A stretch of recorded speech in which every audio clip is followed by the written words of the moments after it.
शिवकार नमः श्री योग संहारिके सरस्वती नमस्तु वरदे कामरूपिणी विद्यारंभं करिष्यामि सिद्धिर्भवतु मे सदा सिद्धिर्भवतु मे सदा।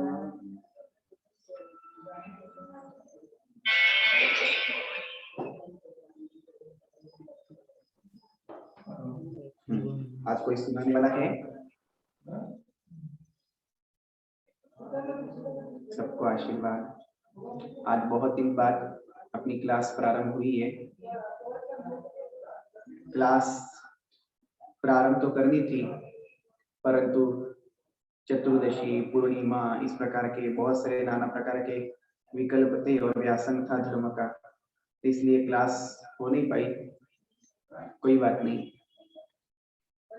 अभी अष्टानी का पर्व पूर्ण होकर के चतुर्दशी के दिन वर्षा की स्थापना सभी साधुओं की हो चुकी और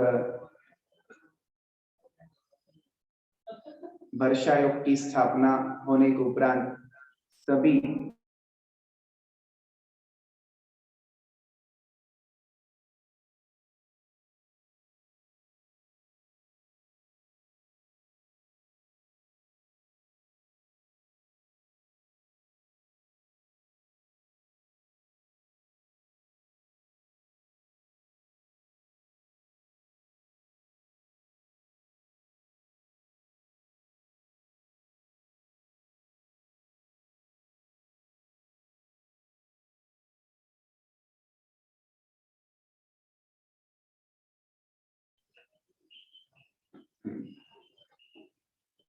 तो चातुर्मास में के दिनों में हमें कुछ ना कुछ व्रत नियम संयम धारण करना ही चाहिए।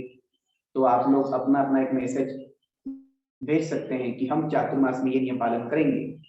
कोई भी अपने मन से छोटा से छोटा नियम 4 महीने कि जैसे 4 महीने हम भोजन करते समय मौन पूर्वक भोजन करेंगे, 4 महीने हम आलू प्याज कंदमूल नहीं खाएंगे, रात्रि भोजन नहीं करेंगे, अथवा चातुर्मास के 4 महीने में हम भगवान का प्रतिदिन अभिषेक करेंगे, भगवान का प्रतिदिन पूजन करेंगे, एक अष्टक करेंगे, नाम का कल्याण मंदिर का कोई ना कोई पाठ करेंगे, अथवा सबसे बढ़िया नियम ये भी सकता है मास के 4 महीने में हम इतनी गाथाएं याद करेंगे, इतने श्लोक याद करेंगे। ये भी नियम होता है, ऐसा नियम भी अपन ले सकते। तो आप अपनी स्वेच्छा के अनुसार, अपनी शक्ति के अनुसार, यथाशक्ति, यथा भक्ति, यथा समय आप अपने छोटे छोटे कोई भी नियम धारण कर सकते हैं। हाँ, चॉकलेट और आइसक्रीम, अनिकेत भाई ने चॉकलेट और आइसक्रीम का त्याग किया है 4 महीने की आजीवन 4 महीने। तो अनिकेत के लिए आशीर्वाद है, उसने 4 महीने के लिए चॉकलेट और आइसक्रीम का त्याग किया है। और कोई क्या नियम लेना चाहता है? देखो, हमारे तरफ से कोई अनिवार्य नहीं कि आपको नियम लेना है, नहीं तो कल से बोलोगे महाराज जी तो क्लास में नियम दिलवाते भाई, तो क्लास में जाएंगे ही नहीं। ऐसा नहीं है, आप अपनी इच्छा से कोई भी छोटा से छोटा नियम, क्योंकि बिना व्रत संयम के जीवन पशु के समान होता है, इसलिए जीवन में कोई भी एक छोटा से छोटा नियम भी हो और अगर उस नियम को दृढ़ता से पालन किया जाता है तो वो नियम बहुत ही महान होता है।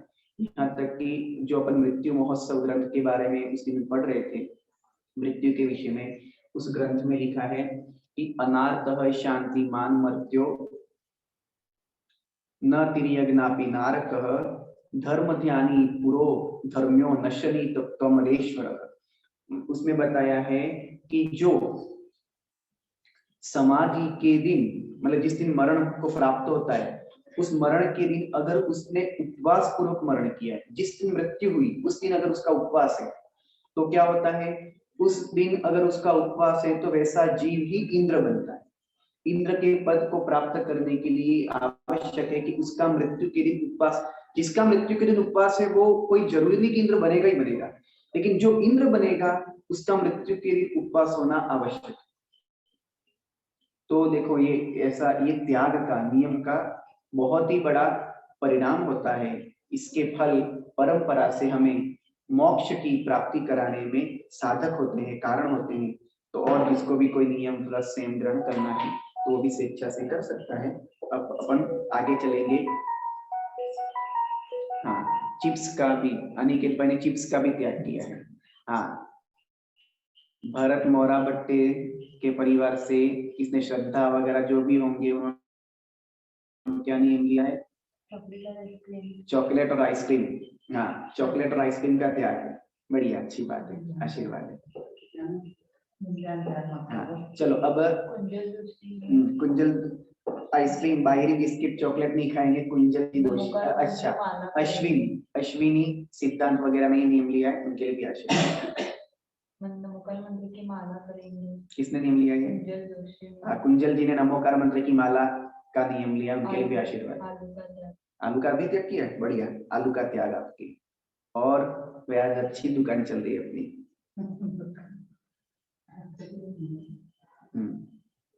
4 महीने कोई ना कोई नियम पालन करेंगे, ऐसा सब लोगों ने इस प्रकार। चलिए ठीक है, अब अपन क्लास की तरफ चलते हैं। आप अपने अपने नियम में लास्ट में 5 मिनट दूंगा, उस समय पे आप अपने अपने नियम सोच के रखो, तब तक अपन पढ़ लेते हैं। कोई ना कोई 4 महीने तक नियम का पालन करना ही चाहिए स्वेच्छा से। हाँ, कोई सुनाने वाला है? 6 डाला, पहली ढाल, दूसरी ढाल, 5वीं ढाल वगैरह तो सुना सकते हैं। आज संबित नहीं है, वो भी कोई नियम देता था। सुनाने वाला है कोई? हाँ, चलिए तो ठीक है, अपन चलते हैं दूसरी ढाल की तरफ, पारायण करेंगे। ऐसे मिथ्या दृग ज्ञान चरण वश भ्रमत भरत दुख जन्म मर तातेन को तजिए सुजान सुनति न संक्षेप कहूँ बखान जीवादि प्रयोजन भूत तत्व सर्वधि माही विपर्यत्म चेतन को ने उपयोग रूप बिन मूर्त चिन्ह मूर्त अनूप उदगल नभ धर्म धर्म काल किनते न्यारी है जीव चार ताको न जान विपरीत मान करी करे देह में निज विचार मैं सुखी दुखी मैं रंग राव मेरे धन गृह गोधन प्रभा मेरे सुत दिय में सबल दीन बेरूप सुभग मूरख प्रवीण तन उपजत अपनी उपज जान तन नश्यते आप को नाशमान रागादि प्रकट ही दुख देन तिन्हीं को सेवत किनक चेन शुभ अशुभ बंध के फल मजार रति अरति करे निज पद विसार आत्महित हेतु विराग ज्ञान दे रखे आपको कष्ट दान। बस हाँ, आज कुछ प्रश्न भी लिखवाऊंगा मैं। लास्ट प्रश्न कौन सा हुआ था, कोई बताएगा? मैंने पिछली बार क्वेश्चन लिखवाए थे, कुंजल जी या किसी को पता हो, फेरी बहन किसी को पता हो, लास्ट क्वेश्चन अपना कौन सा हुआ था जो कि मैंने लिखवाया था, नोट करवाया था आपसे?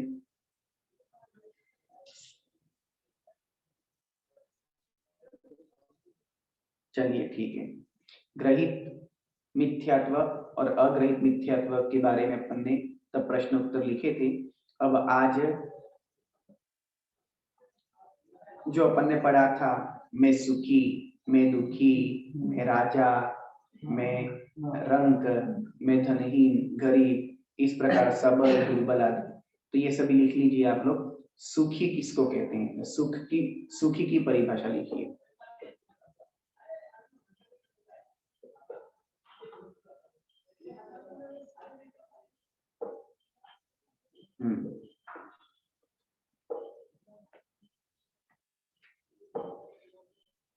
कर्म के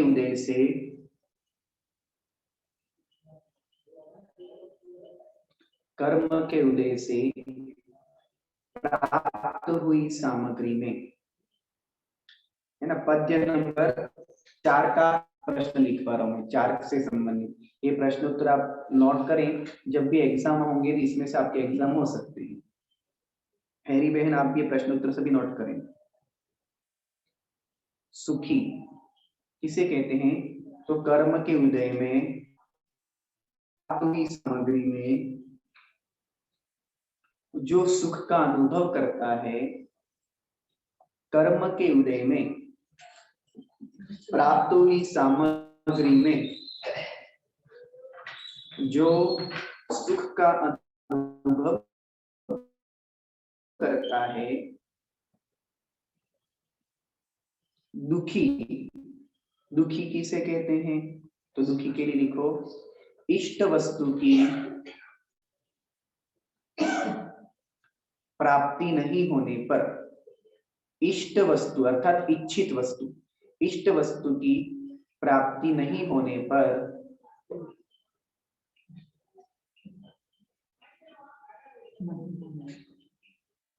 पीड़ा रूप परिणामों का, पीड़ा रूप परिणामों का जो जीव अनुभव करता है, इष्ट वस्तु की प्राप्ति नहीं होने पर पीड़ा रूप परिणामों का जो जीव अनुभव करता है,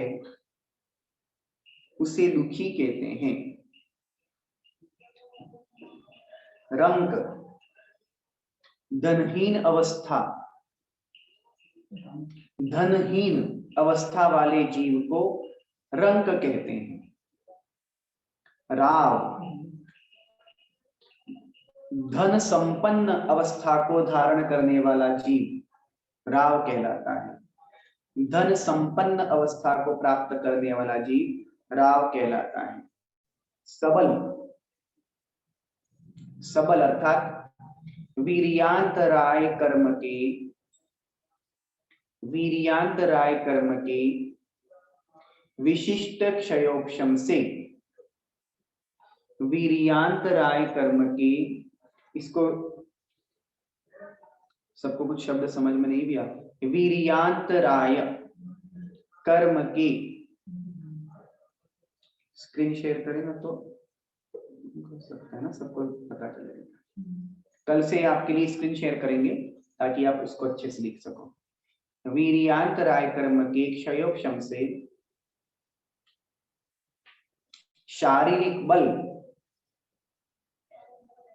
शारीरिक बल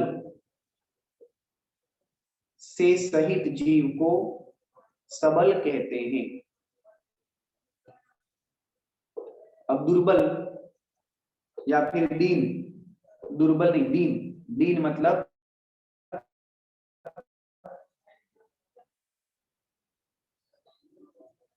शारीरिक बल से रहित, शारीरिक बल,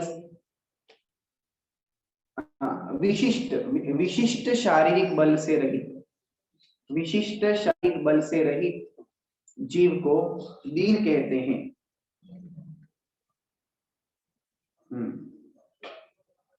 बेरूप, बेरूप अर्थात सुंदरता से रहित जीव को बेरूप कहते हैं। सुंदरता से रहित जीव को बेरूप कहते हैं। सुभग, सबको प्रिय लगना, जिस कर्म के उदय से, जिस कर्म के उदय से जीव सबको प्रिय होता है। किसी व्यक्ति, कोई व्यक्ति सहज में ही अपने को उससे प्रेम होता है, सबको, सब उसको चाहते हैं, तो सुभग कहलाता है। मतलब जिस कर्म के उदय से जीव सबको प्रिय होता है उसे सुभग कहते हैं। मूर्ख, मूर्ख किसे कहते हैं तो समझते ही है अपन। ज्ञानावरण कर्म के उदय से, ज्ञानावरण कर्म के उदय से ज्ञानमंद, ज्ञानमंद जीव को मूर्ख कहते हैं। ज्ञानमंद जीव को मूर्ख कहते हैं। प्रवीण, प्रवीण किसे कहते हैं? ज्ञानावरण कर्म की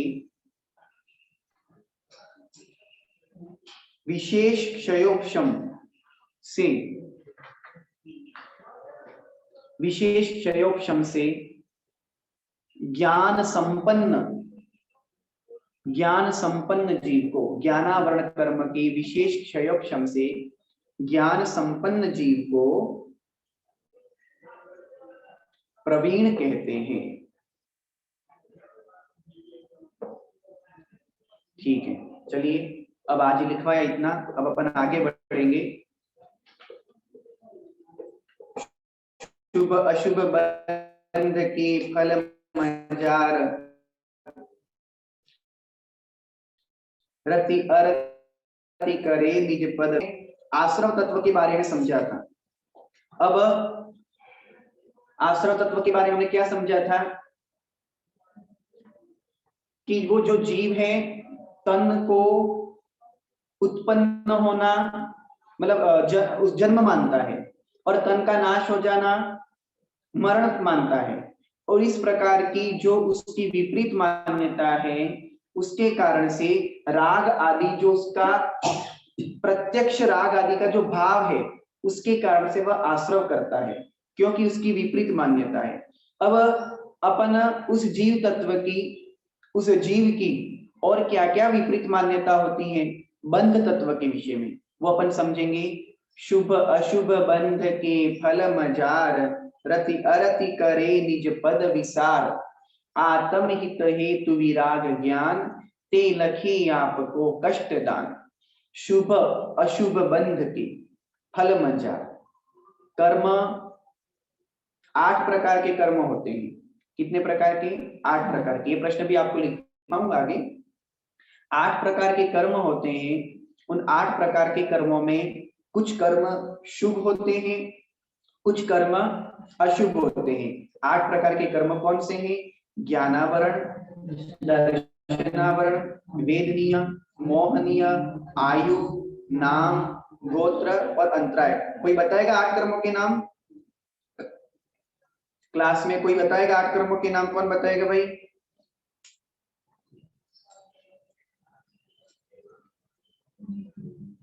हाँ, कुंजल जी बताइए 8 कर्मों के नाम।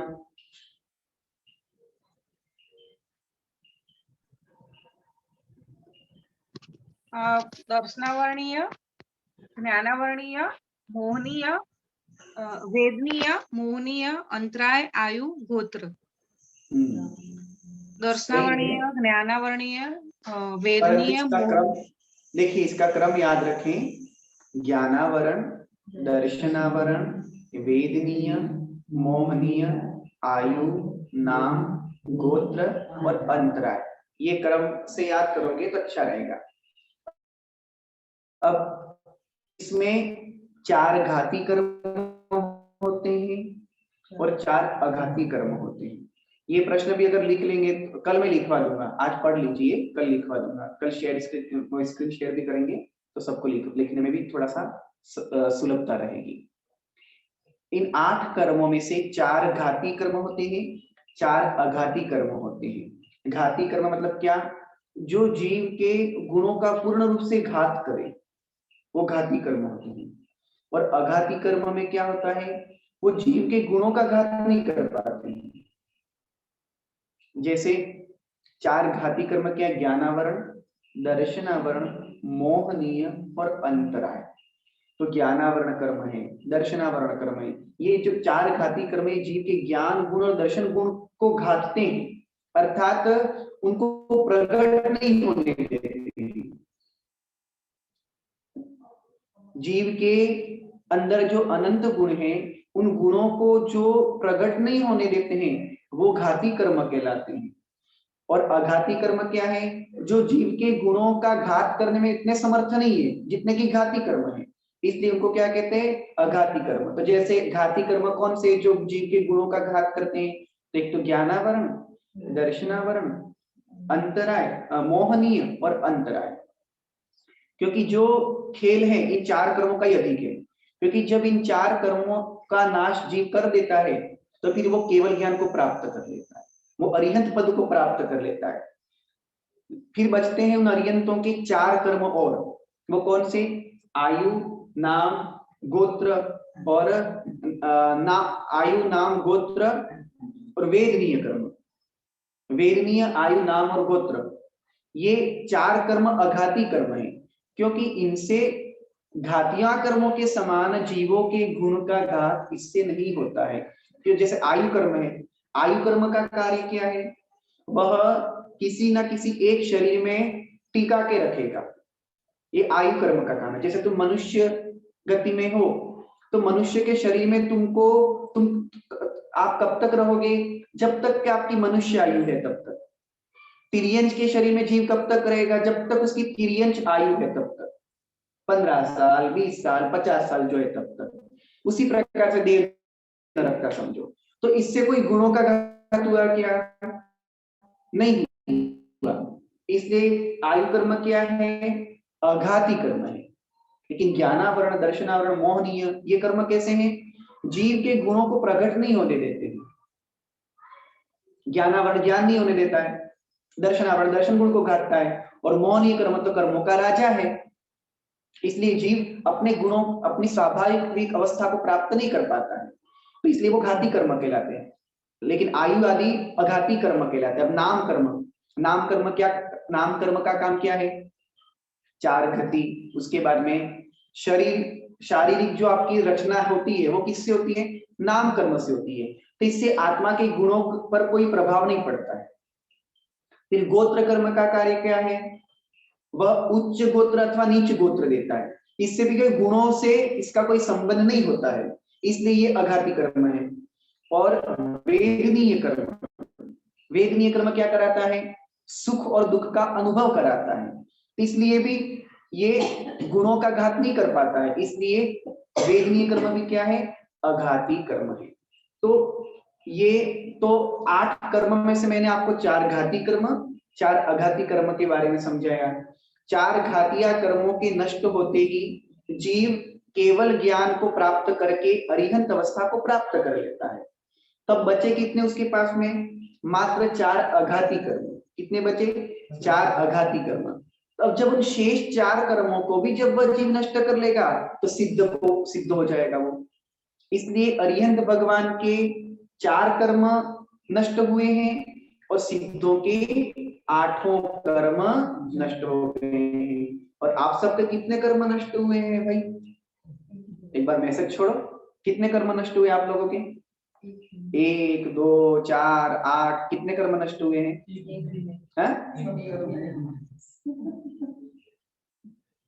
अपन अभी संसारी अवस्था में हैं, 8 कर्मों से सही थे। हाँ, श्रद्धा, भरत मोरा बट्टे का आया है कि कोई भी नहीं, और कुंजल जी ने भी हैंड रेस किया। आप क्या बोल रहे कुंजल जी? क्या उत्तर है आपका? निगम जी भी बोल रही कर्म नहीं, एक भी नहीं।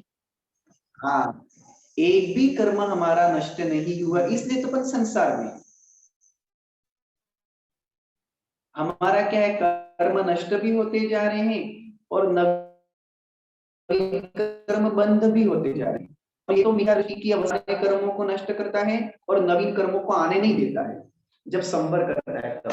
तो ये अपन यही विषय अपन समझने वाले हैं, इसलिए मैं थोड़ा बेसिक आपको समझा रहा हूँ कि कर्म 8 होते हैं। 4 घाती कर्म, 4 अघाती कर्म। 4 घाती कर्म के नष्ट होते ही जीव क्या बनता है? अरिहंत बनता है। और शेष 4 भी जब नष्ट हो जाएंगे तो क्या बन जाएगा? सिद्ध बन जाएगा। ठीक है। अब मैं एक प्रश्न पूछता हूं कि अरिहंत भगवान जिन्होंने 4 घातिया कर्मों को नष्ट कर दिया है, ठीक है, अब वो संसार में है, अभी सिद्ध नहीं बने वो, है ना? कब तक वो सिद्ध नहीं बनेंगे? मतलब कौन सा कर्म उनको इस संसार में रखेगा?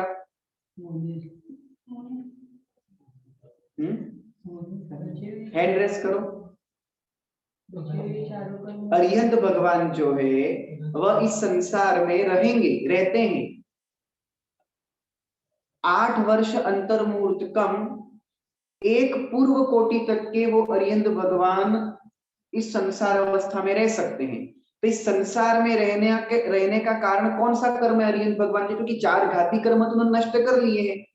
हाँ, अनिकेत भैया ने बोला है नाम कर्म, लेकिन नाम कर्म नहीं है। नाम कर्म का कार्य शारीरिक संरचना भी है। तो 4 अघाती कर्म तो है, उन चारों में से कौन सा कर्म है जो संसार में उनको रोक के रखा है? मोहन आयु? उन्होंने आयु एंड्रेस की, हाँ अनिकेत का आया है उत्तर आयु कर्म, बिल्कुल सही है। हमें संसार में रोक करके रखने वाला कर्म कौन सा है? आयु कर्म। जैसे अपन में है तब तक रहेंगे जब तक आयु कर्म है। ये आयु समाप्त हुई कि दूसरी आयु प्रारंभ हो जाएगी, वो समाप्त हुई तीसरी आयु प्रारंभ हो जाएगी। तो इस प्रकार से परिभ्रमण चलता ही रहेगा संसार में, कहीं ना कहीं अपन भटकते ही रहेंगे। लेकिन जब आयु कर्म पूर्ण रूप से नष्ट हो जाएगा उस दिन क्या हो जाएगा? सिद्ध अवस्था हमें प्राप्त हो जाएगी। तो अरिहंत भगवान समय तब तक वे संसार में रहेंगे और आयु कर्म जिस दिन पूर्ण हो गया तो क्या हो जाएंगे? सिद्ध बन जाएंगे, अरिहंत से सिद्ध बन जाएंगे। तो आज अब इन 8 कर्मों के बारे में अपन ने समझा, 4 घाती कर्म, 4 अघाती कर्म। तो 4 घाती कर्म जो है, 4 घाती कर्म वो तो अशुभ कर्म ही है। चारों घाती कर्म क्या है? अशुभ ही है। लेकिन जो 4 अघाती कर्म है उनमें कुछ शुभ होते हैं, कुछ अशुभ होते हैं। तो इस पद्य में यही बताया है कि शुभ अशुभ बंध के फल मजा, कि जीव शुभ कर्म का जब बंध होता है, तो शुभ कर्म का जब फल प्राप्त होता है तो क्या करता है? राग करता है। और जब अशुभ कर्म का फल प्राप्त होता है तो क्या करता है? द्वेष करता है। रति अरति करे निज पद विसार। क्या करता है? शुभ और अशुभ कर्मों के फल में वह जीव रति और अरति अर्थात राग और द्वेष करता है। निज पद विसार अर्थात अपना स्वरूप भूल जाता है। पद अर्थात स्वरूप, विसार अर्थात भूल के। अपना स्वरूप क्या है? मैं कौन हूं? हाँ, मैं कौन हूं? जीव हूं, मैं आत्मा हूं। मैं मोटा पतला काला गोरा छोटा बड़ा नहीं हूं। मेरा स्वरूप क्या है? मैं आत्मा हूं, मैं अमूर्त हूं, मैं चिन्मूर्त हूं, मैं उपयोगमय हूं। उसके बाद में मैं अनुपम हूं, अपन ने समझा था ना उस दिन। तो ये मेरा स्वरूप है। लेकिन अपन क्या करते हैं? ये स्वरूप को भूल जाते हैं। फिर क्या करते हैं? जब कुछ अच्छा मिला तो राग करते हैं, बुरा मिला तो द्वेष करते हैं। अच्छा क्यों मिला है? शुभ कर्मों के कारण से। बुरा क्यों मिला है? अशुभ कर्मों के कारण से। लेकिन जो आत्मा के स्वरूप को पहचानने वाला जीव है वह शुभ और अशुभ कर्मों के फल में प्रसन्न और अप्रसन्न भाव को प्राप्त नहीं होता है। वो दोनों में सम रहता है, चाहे शुभ का फल हो चाहे अशुभ का फल हो। जैसे गर्मी के दिन है और कहीं ठंडी ठंडी हवा, एसी की हवा मिल गई तो शुभ कर्मों के फल से प्राप्त हुई तो क्या करता? अरे मजा आ गया। लेकिन आत्मा को ठंड लगती क्या है?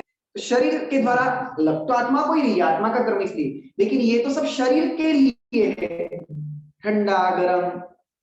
आत्मा तो अमूर्त है, उसे क्या हवा छू सकती है? ना ठंडी ना गर्म। तो इस प्रकार से फिर गर्म, अगर उसी गर्मी के दिनों में लाइट चली गई, एसी बंद हो गया, पंखा बंद हो गया और गरम गरम लू आने लगी कमरे में, तब अपन क्या करेंगे? सबसे पहले किसको गाली देंगे?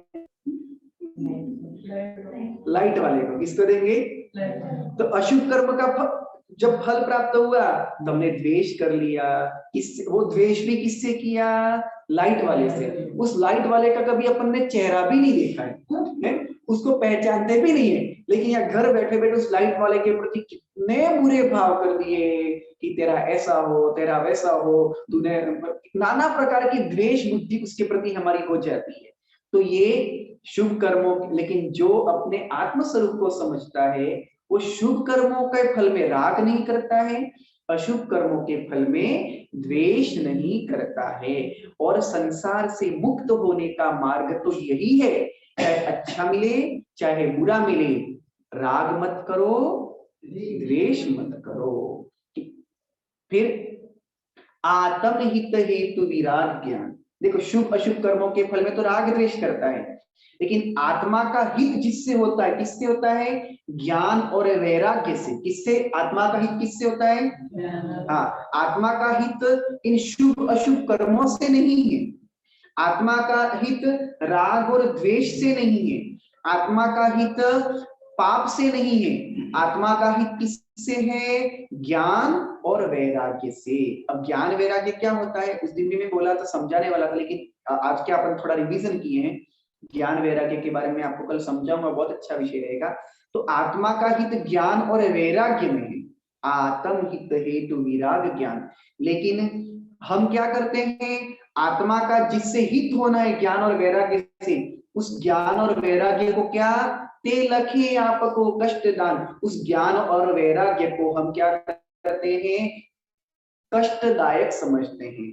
जैसे छोटा बच्चा है, उसको जब पहली पहली बार स्कूल भेजते हैं, ज्ञान प्राप्त करने के लिए भेजते हैं ना स्कूल, तो क्या करता है? रोता है। स्कूल जाने को क्या मानता है? कष्टदायक मानता है। मानता है कि नहीं मानता है? क्या वो ज्ञान उसके लिए कष्टदायक है? नहीं है। अब तब अपन उस छोटे बच्चे को क्या समझाते हैं? पढ़ेगा नहीं तो क्या करेगा?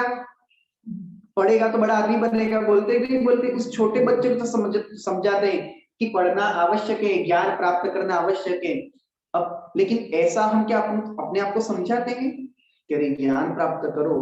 अपने आप को भी छोटा बच्चा मान करके स्वयं को समझाने का प्रयास नहीं करते कि अरे पढ़ आत्मा, पढ़, मुझे पढ़ना चाहिए, मुझे ज्ञान प्राप्त करना चाहिए, क्योंकि ज्ञान प्राप्त करूंगा तो संसार में भटकूंगा नहीं।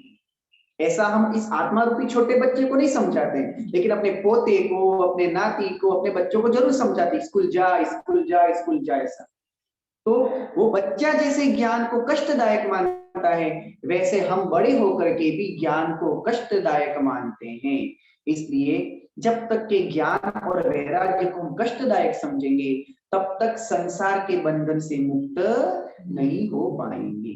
तो वो ज्ञान और वो वैराग्य क्या है, अपन वो कल के विषय, कल की क्लास में समझेंगे।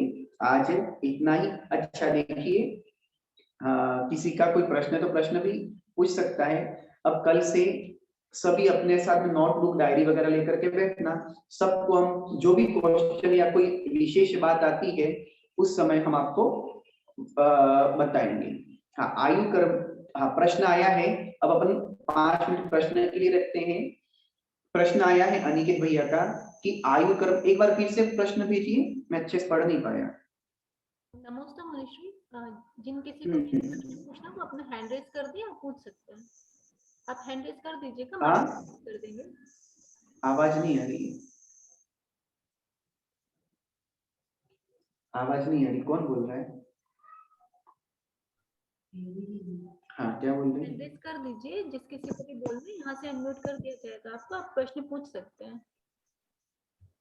हैंड राइज करिए, फिर ये अनम्यूट करेंगे, फिर क्वेश्चन। अच्छा, जिसको भी प्रश्न पूछना है हैंड राइज करें, फिर आपको अनम्यूट किया जाएगा, फिर आप प्रश्न आराम से पूछ सकते हैं। हैंड राइज करें जिसको भी प्रश्न पूछना है।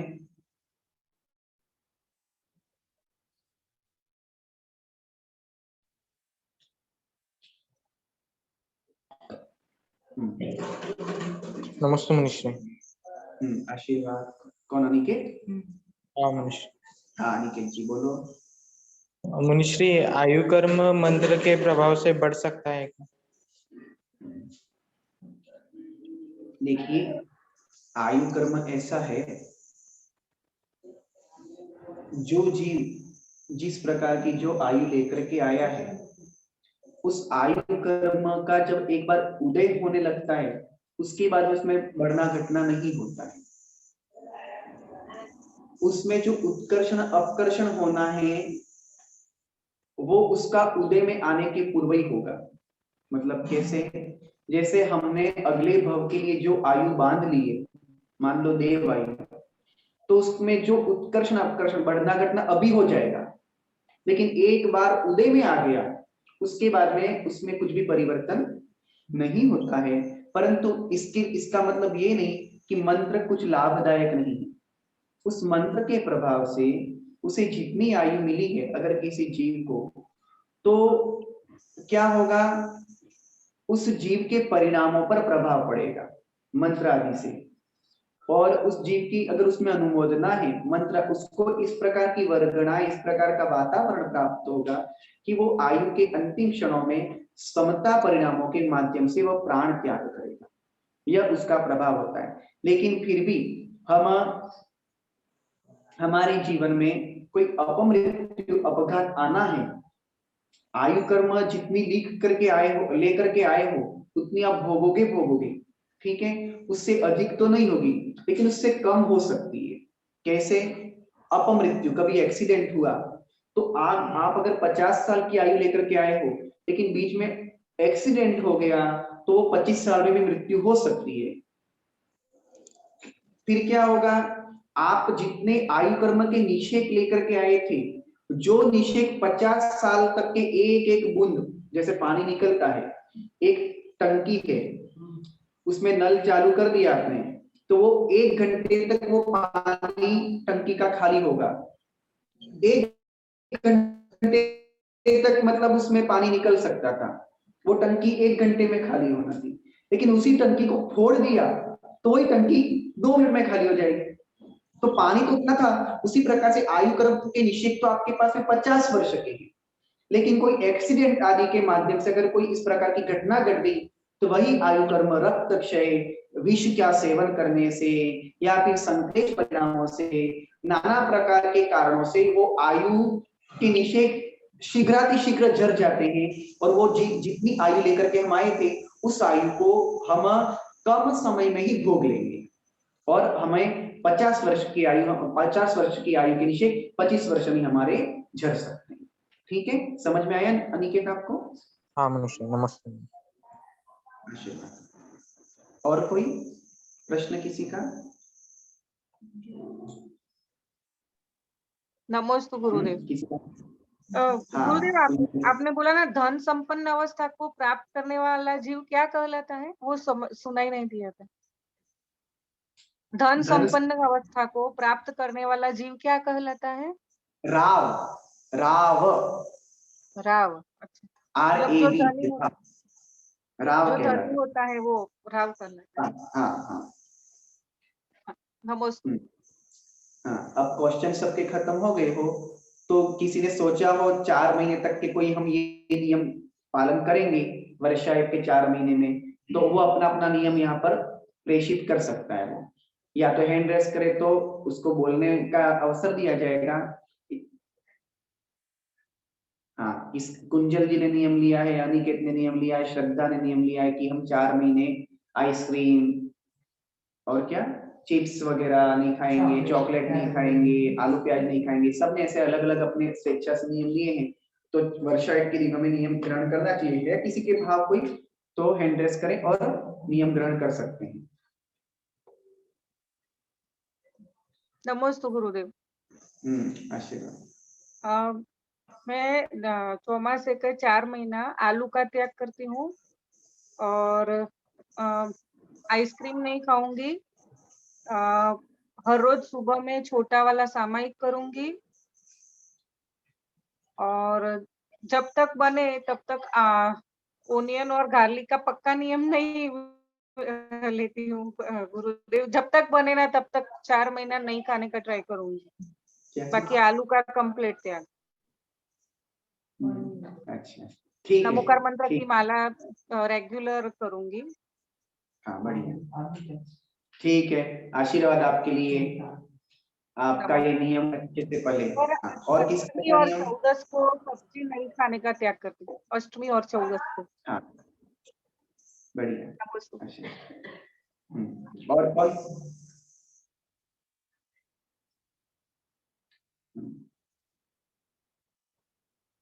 चलिए ठीक है, जिसके भावों कल परसों में भी ले सकते हैं, आज इतना ही।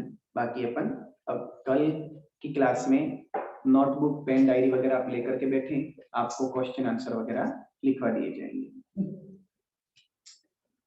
जिन वाणी के ज्ञान से सूझे का रो, सो वाणी मस्तक नमो सदा देत हूँ। 9 बार नमो का